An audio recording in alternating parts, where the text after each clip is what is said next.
যে শিবির সন্দেহে দুজনকে পিটিয়ে হত্যা জায়েজ আছে, যেহেতু শিবির সন্দেহে পিটিয়ে মেরেছেন। ওইটার প্র্যাকটিস কিন্তু আমরা দেখলাম জুলাই আগস্ট আন্দোলনেও।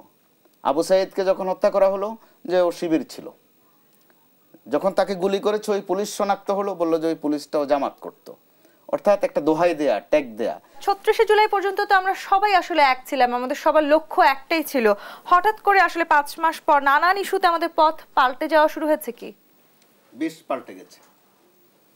জাতীয় ঐক্যের কথা বলতে হয়। জাতীয় ঐক্য বলতে ৫ আগস্ট তো আসলে একটা জাতীয় ঐক্যের একটা ফসল, কিন্তু বলে কয়ে হয়নি যে জাতীয় ঐক্য আসো ঘোষণা দিয়ে হয়নি, কোনো বন্দোবস্ত দিয়ে হয়নি, বা তারা যেটাকে বলেন প্রক্লামেশন, সেটাও হয়নি।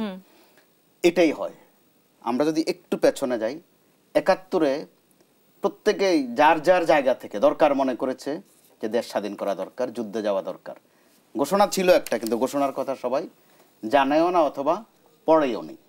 ৯০-তে কিন্তু মোটামুটি একটা যৌথ ঘোষণা ছিল ৩ দলীয় জোটের। তো প্র্যাকটিক্যালি দেখা গেল ঘোষণা থাকলেও সেটা কার্যকর হয়নি, বরং ঘোষণা বিরোধী কাজে হয়েছে। এবছর যেটা হয়েছে, যে মন্ত্র দেয়া হয়েছে বা যে কান পড়া দেয়া হয়েছে, যে শেখ হাসিনা যদি না থাকে বাংলাদেশে থাকবে না, অথবা শেখ হাসিনা না থাকলে বাংলাদেশটা একটা জঙ্গি রাষ্ট্র হয়ে যাবে। এই যে একটা বোঝাপড়া ছিল সবার যার যার জায়গা থেকে, ছাত্র, শিক্ষক, মা, বাবা, দাদা, দাদি, চাচা, সবার যার যার জায়গা থেকে, এতে করে এটা হয়ে গেল গণ আন্দোলন। ওখানে যদি ঘোষণার কোনো বিষয় থাকতোই হয়তোবা দেওয়ার সময়টা চলে গেছে।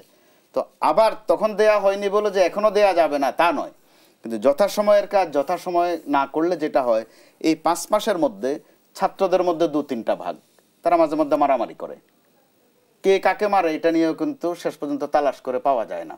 একটা সময় আমরা বলে দিতাম যে আচ্ছা বুঝেছি ছাত্রলীগ মেরেছে বা যুবলীগ মেরেছে। এখন আর ছাত্রলীগ যুবলীগ নাই, কিন্তু এখন আবার ফ্যাসিস্টদের দোসর এই ট্যাগিংটা তো এখন রয়ে গেছে।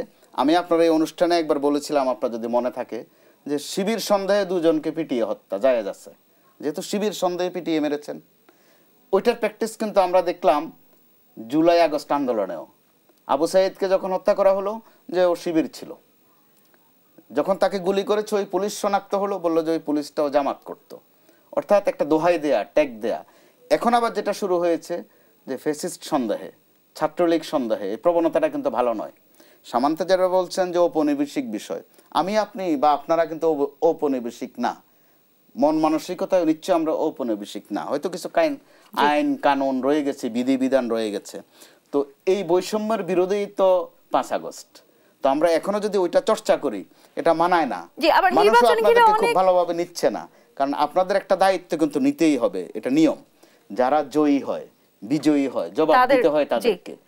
সেই জবাবদিহিতার জায়গাটা থেকে কি আসলে আপনি মনে করছেন এই বৈষম্য বিরোধী ছাত্র আন্দোলনে যারা সামনের সারিতে নেতৃত্ব দিয়েছেন তারা অনেকটা দূরে সরে আছেন, নাকি জবাবদিহিতার আওতায় তাদেরকে আনা যাচ্ছে না? এরই মধ্যে তারা দূরে সরে গেছেন। তাদের সাথে জাতীয় অথবা বড় যে দলগুলো, বিএনপি সহ অন্যান্য দলগুলো, একটা বিরোধ কিন্তু এরই মধ্যে স্পষ্ট, কোনো লুকানো না। আর এটা বিশেষ করে নির্বাচন চাওয়া নিয়ে, নির্বাচন সবাই চায়, কিন্তু চাওয়ার মতো চাহিদাটা এক জায়গায় আসে না, এরকম ফের আছে তাদের। কেউ একটু দেরি করে চায়, কেউ একটু এখনই চায়।